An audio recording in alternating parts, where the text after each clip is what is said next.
Live, trends, and prosper. Hi, I'm Professor Brian David Phillips, and I'd like to real quick go over the steps of making oral presentations. If you're taking one of my courses, or if you just have to give a speech out there, some event or some other context, here are some basic things to go through and to remind yourself. When you're making oral presentations, first prepare your message. That's a no-brainer, but you'd be amazed at how many folks don't actually prepare anything. Don't do that. Prepare your message and be very straightforward. The first thing you want to decide on what you want to say. It seems obvious, but a lot of folks don't think things through seriously before the due date or before they need to get up there. They may prepare a lot of information about a subject and start repeating as much as they possibly can, but that's not really focusing on what your message is and what you want to say. Now, to prepare your message, you want to make sure it has an impact. So one, evaluate your audience. In my classes, a few of you will remember that I talked about psychographic and demographic information. You might actually do surveys or some study and research to find out the demographics of your audience. That is, who's in the audience and what groups or classifications do they belong to. You have Republicans, Democrats, Kuomintang and DPP. You have men and women, age groups, liberal, conservative. What groupings do they belong to? Okay, married, unmarried, divorced, straight, bisexual, homosexual, whatever groups that your audience fits. Find out what those are. That's the demographics.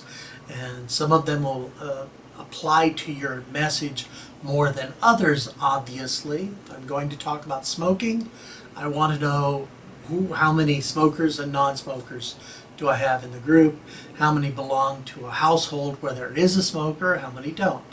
So get your demographics, and then you also want to understand your audience's psychographics, and that would typically is knowing the attitude of folks toward the topic you're going to be discussing. And so I would suggest, at least in my university courses, I ask students to prepare a Likert scale of statements, and with the statement, then they ask people to circle their feelings on a graph of strongly agree, agree, neutral, disagree, strongly disagree, and that you rephrase questions so you get the same information repeated. It's hidden in there, so your phrasing doesn't cause folks to give us confirmation bias or things like that. And you can really check in what are the psychographics and experiences of your audience. Once you've evaluated your audience, you know, okay then, I know demographically where they are and psychographically. 2, decide what action you want your audience to take. What do you want them to do when your presentation is over? And if you can get them to do something, then they're more likely to listen if that action is reasonable and you can focus your message. Focus your message toward the action, not toward how you feel about the presentation. So you can go ahead and do that. Okay. And 3, hone your message down into one sentence. Regardless of how long the speech is or how long the presentation is, hone it down, the whole thing. What's your takeaway plus action, put that into one sentence, and that focuses how you're presenting things. Now, once you've got your message set up, so you know you're honing, you know you're set up, then we want to, after we started preparing our message, you want to organize your information as part of that. So organize your information. And you do that a number of ways. You can evaluate your information. So you probably got a lot of information. You need to decide what information in my research really focuses the audience toward my goal, that statement of purpose and intent. Which information is ideal, which is strong, which needs emphasis, and which I can just drop. Organize your information in a number of different ways. You can have a point-by-point comparison and contrast if it's appropriate for your message. You may have a block comparison or contrast, which is where you do a number of things at one time and pop them together. You can go for causal organization, that is cause and effect, and that can do a lot of good toward moving your message forward. You may also try a narrative structure or chronological organization, as well as order of importance can be an organizational technique for it.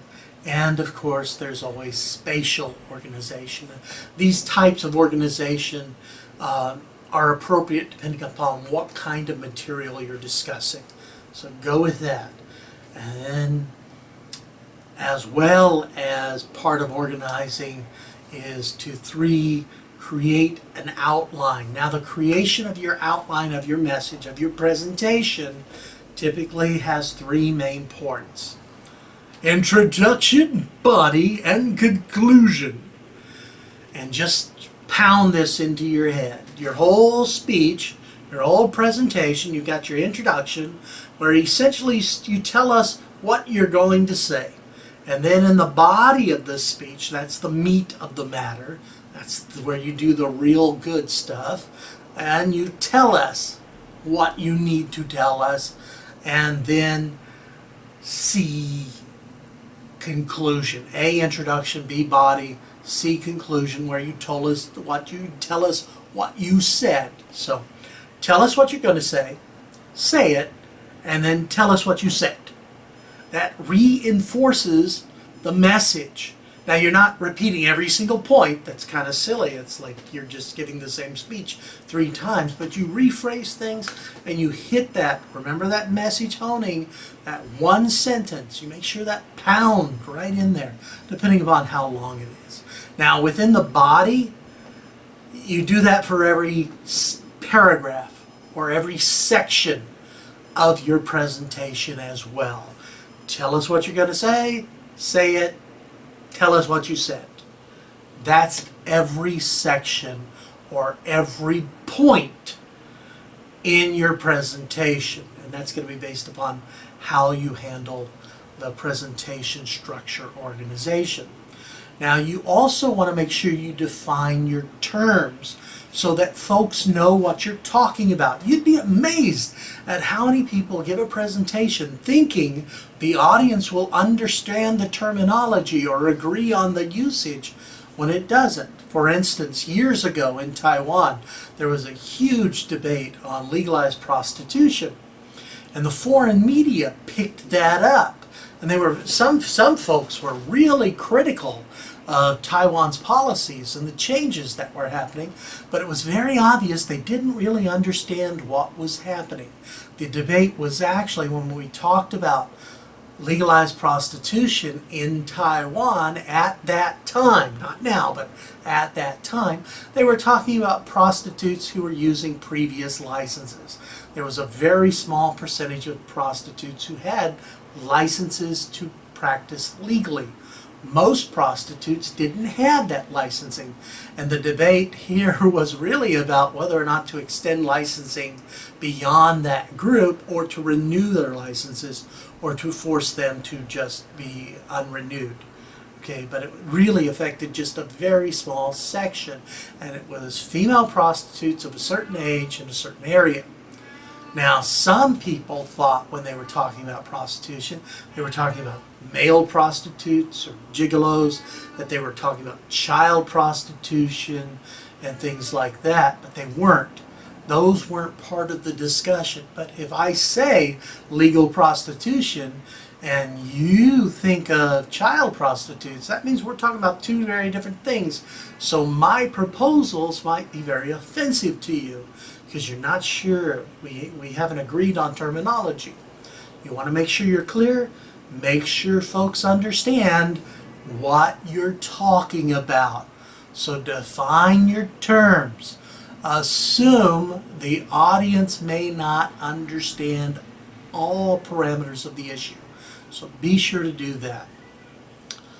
Give examples. Give examples. My students understand there are a number of types of examples that are useful and informative and persuasive speaking.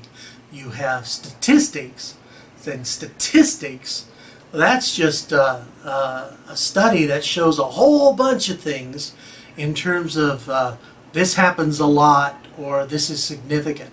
Statistics are actually collections of many, many examples. Of the examples themselves, there are what we call undetailed examples, which shows us that something has happened, but we don't have a lot of information about it. We just know of instances. And the real meaty examples are DNEs, or detailed narrative examples. And those examples, they give us a name, they give us a story. And the reason we use those detailed narrative examples, the DNEs or the story examples, is because that creates a personal connection. It's the tale of a person. And anytime we talk about people in respect to the issues that we're discussing, it creates an emotional connection.